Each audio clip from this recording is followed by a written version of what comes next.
Se eletrostática estudava as cargas elétricas estáticas, paradas, eletrodinâmica vai estudar as cargas elétricas em movimento.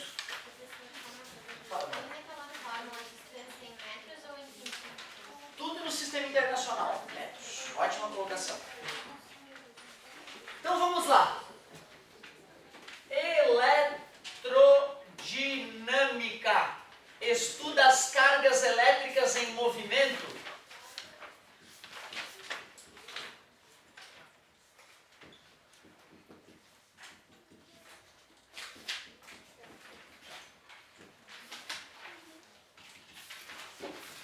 Estuda cargas elétricas em movimento.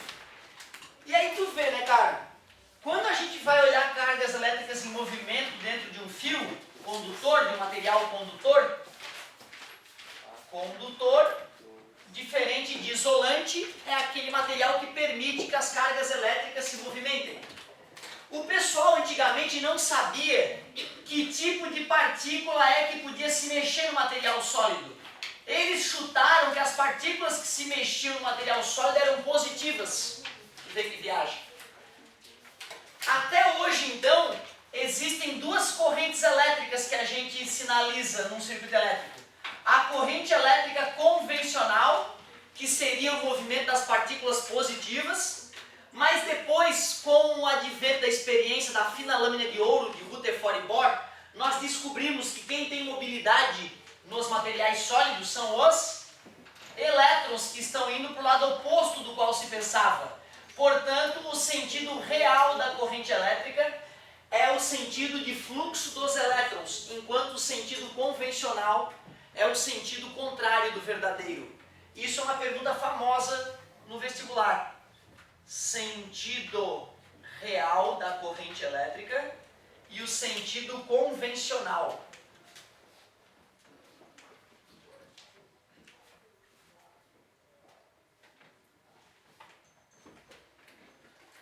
Como é que eu vou medir esta corrente elétrica? Imagine vocês que eu pudesse fazer uma linha de chegada aqui no fio e ficar contando quantas partículas passaram pela linha de chegada.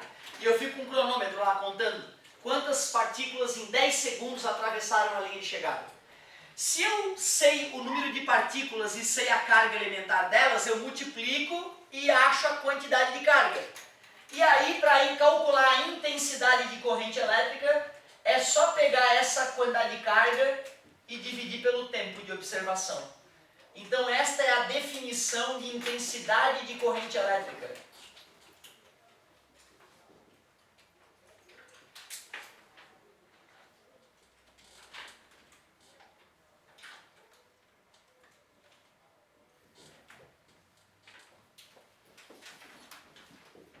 Intensidade de corrente elétrica é o nome completo. Tu conheceu hoje a pessoa e tu chama de repente ela, né, pelo nome todo. Aí amanhã tu tá íntimo, tu fala corrente elétrica.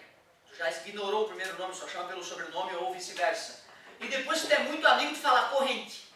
Então tu vê, amanhã eu já vou estar falando corrente elétrica. E depois de amanhã corrente. Tu já tem que entender que na verdade é o I de intensidade de corrente elétrica. Isso é muito perigoso. Quantidade de carga a gente mede em coulomb. Tempo a gente mede em segundo. E coulomb por segundo a partir de hoje, ampere. Ou ampere, se tu preferir. É a unidade de corrente elétrica. Tu vê, né, cara? Quais são as condições para a corrente elétrica existir, né? Não custa, né, a gente comentar isso. Condições de existência da corrente elétrica. Para que uma corrente elétrica exista, pessoal, tem que ter duas condições respeitadas. Primeiro tem que ter um caminho, um condutor. Um condutor, o caminho para essa corrente percorrer.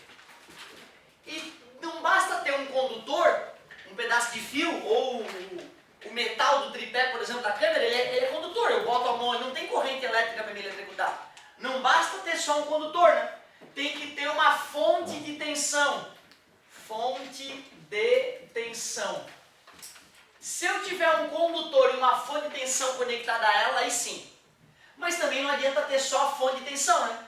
Na sala de aula tem tomadas, aliás. Quem de vocês tem um carregador de celular? É mini USB. Alguém de vocês tem? Depois eu vou precisar, na hora que eu vou passar e vou pegar emprestado, tu vai ficar aí até a noite?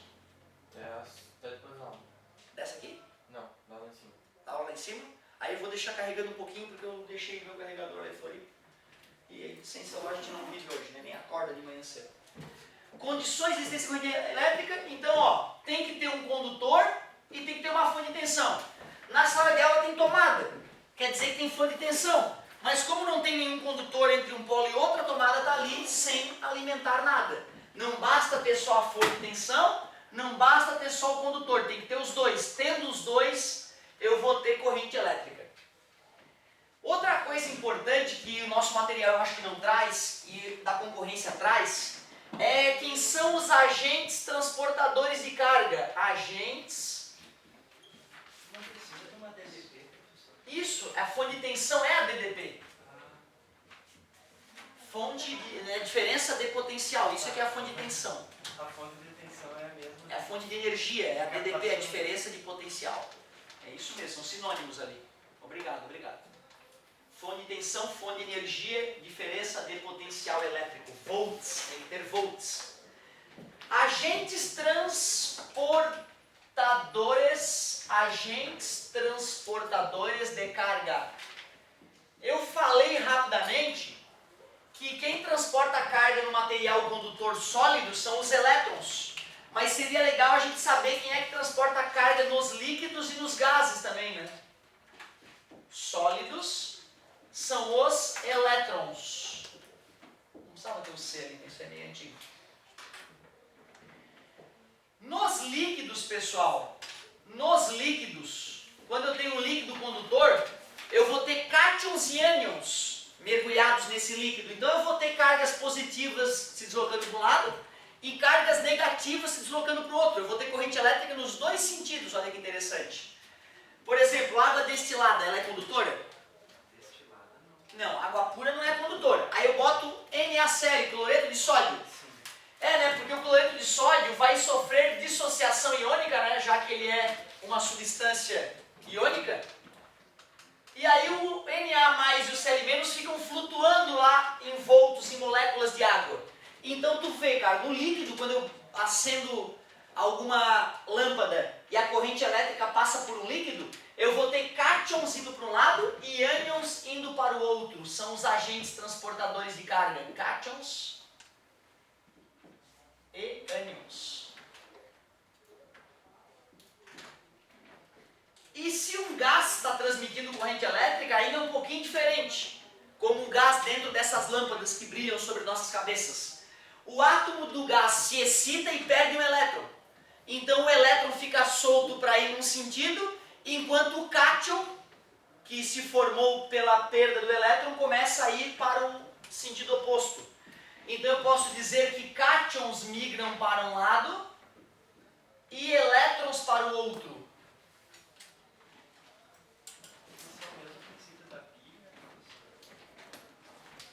No caso do líquido, sim. Porque a pilha, né, na verdade, tem a ponte salina ali, né, então vai ter alguma substância, né, ao menos hidratada ali para ocorrer isso. Então a gente pode dizer que o que ocorre na ponte salina, né, é essa migração de cátions e ânions dentro da pilha. Sim, podemos dizer sim. Isso é uma coisa rara de ser cobrada, tá, gente? Só que vai que no teu vestibular pega no teu pé a respeito disso, né? A gente acaba esquecendo de falar isso, eu jamais me perdoar. Então, agentes transportadores de carga é uma coisa muito rara de aparecer nos materiais, mas como a concorrência tem isso aí, não custa a gente, no mínimo, se equiparar. Aí não custa comentar, ó. Vai que o animal te pede para calcular a corrente de carga elétrica em líquido. E como vai ter cátion indo para um lado e ânion indo para o outro, vai que dá vontade de o cátion eliminar o ânion, alguma coisa desse tipo, né, já que é positivo contra negativo. Então cuidado, ó, se tu está calculando a intensidade de corrente elétrica em um líquido, tem que pegar o módulo das cargas transportadas pelos cátions e somar com o módulo das cargas transportadas pelos ânions. Isso tudo somado, dividido pelo tempo, é que vai dar a intensidade de carga elétrica. Ou seja, tantas partículas partículas positivas quanto as partículas negativas colaboram para a corrente total. Bom, te citei o que era... detalhe, no livro, cara, nos livros aparece que corrente elétrica é movimento ordenado de elétrons. Ordenado uma ova, né? Até parece que elétron é um bicho sassaricante, doente, maluco, etéreo, vai ficar andando em fila indiana, um atrás do outro. Não existe isso. Se nós fôssemos olhar os elétrons passeando dentro de um fio, cara, é um vespeiro. Só que o vespeiro não está parado. Tem aquela loucura toda, só que ele migra para frente. É isso que é elétron migrando dentro da estrutura metálica. E no ensino médio dá a sensação, quando tu olha o livro, que os elétrons estão ali em fila indiana, organizadinho, ordenado, isso é um delírio. Se te perguntarem, tu pode escrever, tá? Corrente elétrica é movimento ordenado de elétrons dentro do fio. Bota o ordenado entre aspas, certo? E se tu quiser fazer um adendo, ordenado é maneira de falar, pois os elétrons têm um movimento altamente desorganizado. Pode completar isso, mas no ensino médio eles usam a palavra ordenado, por incrível que pareça. Sim, pode, né? O movimento, podemos dizer que corrente elétrica é o movimento ordenado de elétrons dentro de um metal, por exemplo. Sim, é considerado verdadeiro. Embora, né, se a gente fosse ser muito rigoroso, a palavra ordenada não é bem-vinda, né? Mas vamos deixar para o curso superior, a gente arranca a ordenada, né? A palavra ordenada a gente tira. Agora chegou a hora, então, de a gente começar a mostrar os elementos de um circuito elétrico. Quando a gente for brincar com o circuito elétrico, eu vou desenhar uma coisa assim para vocês, ó. E eu preciso que vocês reconheçam cada um desses elementos. A linha retinha é fio condutor de resistência elétrica desprezível. Já vou te comentar o que é resistência elétrica. Essas barrinhas aqui, ó, a pequenininha é um polo negativo e a grandona é um polo positivo. Esta é que é a famosa fonte de tensão.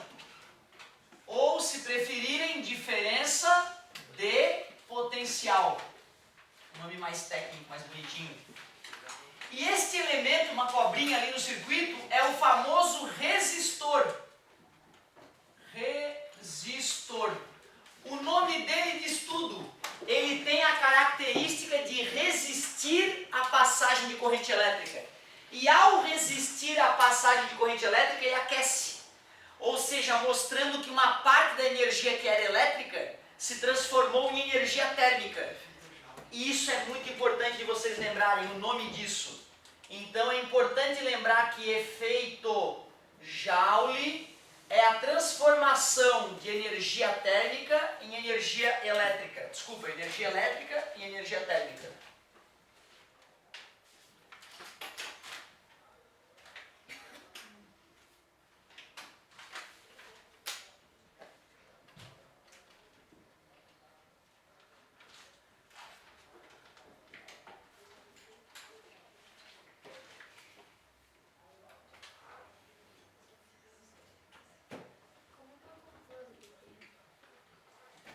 Ótima pergunta. A DDP é bem o que vai acontecer agora. Eu vou colocar um instrumento para medir essa DDP.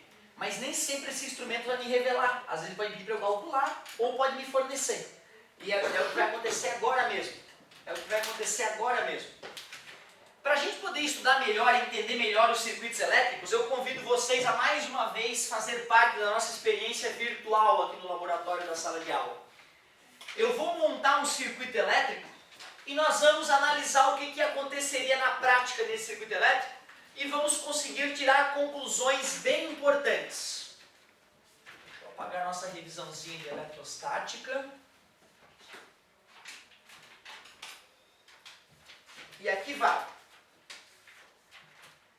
Vou montar um circuito elétrico com aqueles elementos que eu acabei de comentar para vocês. Só que eu vou instalar dois instrumentos nesse circuito elétrico. Um instrumento que eu vou instalar, ele chama-se voltímetro. Adivinha o que ele mede? Sim, ele mede volts. Ele mede quantos volts estão atuando nos polos do gerador, por exemplo, que seria a DDP que está alcançando o resistor. E um outro aparelho de nome muito sugestivo é o amperímetro. Amperímetro que obviamente mede ampere, mede a intensidade de corrente elétrica. Eu peguei um resistor X qualquer lá no meu laboratório, soldei, amarrei o fiozinho, coloquei em cima da bateria e comecei a anotar os dados que meu voltímetro media em volts e que meu amperímetro media em ampere. E olha o que eu percebi. Quando eu coloquei uma bateria de 10 volts atuando no meu resistor RX, eu fui lá no amperímetro e vi que a corrente elétrica era 5 ampere. Quando eu passar a DDP da minha bateria para 20 volts, o que vocês acham que o amperímetro leria? Legal. 30 volts. Daqui para cá dobrou, vocês falaram que dobrou. Eu aceitei. De 10 para 30, triplicou. Triplicando o 5, 15. Foi isso que o Ohm percebeu em laboratório. Que dobrando a tensão, dobrava a corrente elétrica no resistor X que ele usou. Triplicando a tensão, triplicava a corrente elétrica. Só que cientista não acredita numa coisa que ele viu uma vez só. Ele quer ver mais e de novo, ele quer repetir 1000 vezes. Senão não é ciência. E aí ele pegou o resistor X, deixou de lado, pegou um alicate, cortou, tirou. Pegou um outro resistor que ele tinha lá no laboratório. Lembrando que o resistor pode ser o filamento de uma lâmpada incandescente, pode ser a resistência elétrica do teu chuveiro. Ele pegou um outro resistor Y, substituiu o resistor X pelo resistor Y, soldou ali, e fez a mesma experiência que ele fez para o resistor X. Primeiro ele aplicou 10 volts, depois 20 volts e depois 30 volts. Quando ele aplicou 10 volts, ele foi lá e olhou para o amperímetro, como? Deixa eu ver, sim! 2 ampere ele mediu. Vai. Olha. Sim. Quando o Ohm, o nome do cara era Ohm, o estudioso, sobrenome, né? Que estava em um laboratório tentando entender essa brincadeira. Ele percebeu no segundo experimento que ele fez que de novo aconteceu o fenômeno citado. Dobrando a tensão, dobrava a corrente elétrica. Triplicando a tensão, triplicava a corrente elétrica. Dizem as más línguas que ele colocou todo tipo de material que tinha disponível ali. Todo material condutor que ele tinha disponível, ele botava no circuito elétrico e media. Diz que ele fez com objetos. Dizem que até a mãe dele ele colocou no circuito. E a mãe dele, quando dobrava a corrente, a tensão na mãe, a corrente que percorria a senhora era o dobro. Inacreditável. Ele ficou tão espantado com os dados obtidos que ele falou, descobriu uma lei. Descobriu uma lei que até hoje é chamada de primeira lei de Ohm. A primeira lei de Ohm diz: a corrente, tô acabando. A corrente que percorre um resistor, eu vou botar um nomezinho depois aqui, é diretamente proporcional à tensão aplicada sobre ele. Tá? Então a lei ficou assim, ó. A corrente que percorre um resistor é diretamente proporcional à tensão aplicada sobre ele. Porém, o avanço da ciência fez surgir em nossas vidas dois materiais incríveis, aliás, uma gama de materiais incríveis chamados semicondutores. Esses semicondutores têm dois nomes expoentes, que são o gálio e o silício, os dois materiais usados para fazer chip de computador, que estão no bolso de vocês agora, nos smartphones de vocês. Foi os materiais que revolucionaram o mundo. Esses materiais não obedecem à primeira lei de Ohm. Logo, a primeira lei de Ohm não é lei. Então, tu teria que jogar fora a lei, porque ela não é uma lei. Mas, para não perder a ideia brilhante, vamos acrescentar uma palavrinha. A corrente elétrica que percorre um resistor ôhmico, e ôhmico é o resistor que obedece à primeira lei de Ohm. Agora sim, agora virou lei de novo. Então, a corrente que percorre o resistor ôhmico é diretamente proporcional à tensão aplicada sobre ele. Isso é a lei, tá, gente? Não confundir esta lei com a definição de resistência. Acontece. A culpa é minha, na verdade, vai ter que acabar. Definição de resistência elétrica. Depois me passa o toque. Definição de resistência elétrica, meus amigos, é só dividir V por I. Eu achava, quando eu tinha a tua idade, que isto era a primeira lei de Ohm. Nada a ver. Isso aqui sempre vale. Isto não é a primeira lei de Ohm. Isto é uma definição. Observem que se eu tivesse calculado a resistência do resistor X, seria 10 por 5, ou 20 por 10, ou 30 por 15, que daria 2 volt por ampere. Enquanto a resistência elétrica do resistor Y, 10 por 2, 20 por 4, ou 30 por 6, seria 5. E de fato, né, o resistor Y resistia mais à corrente elétrica, né? Ele deixava passar menos corrente para a mesma tensão. Ó. Então, honesto ter dado mais. O que significa volt e ampere? 2 volt e ampere. Para passar 1 ampere precisa... O que significa 5 volt por ampere? Para passar 1 ampere precisa... E nós vamos chamar isso de ohm. 2 ohms, 5 ohm. O ohm é uma letra grega, é o ômega grego, tá? Que era para ser assim, ó, mas o meu fica assim, ó. Tá? Ômega dos gregos, ômega do Otávio. Vai piorar, eu prometo. Galera, muito obrigado pela paciência. Espero que usando o V igual a R vezes I, tu possa matar algumas questõezinhas já. Ah, tem gente que prefere Uri, né? Eu acho que para vocês Uri faz mais sentido. Eu tinha um amigo na escola que chamava Ney, então essa fórmula não era boa para eu estudar com um amigo. Certo? Uri o meu amigo ele ficava ofendido quando a gente estudava junto, né? Eu chamava de Uri, e aí depois falava o nome dele e ficava cacofonia, Urinei. Ó, V igual a nada a ver, né? V igual a R vezes I. Eu uso V igual a R vezes I porque a UFSC usa, e V lembra volts. Valeu, galerinha, não usem drogas, usem preservativo e tragam dúvidas na próxima semana. Falou! Tu vai ficar aí até que horas, cara?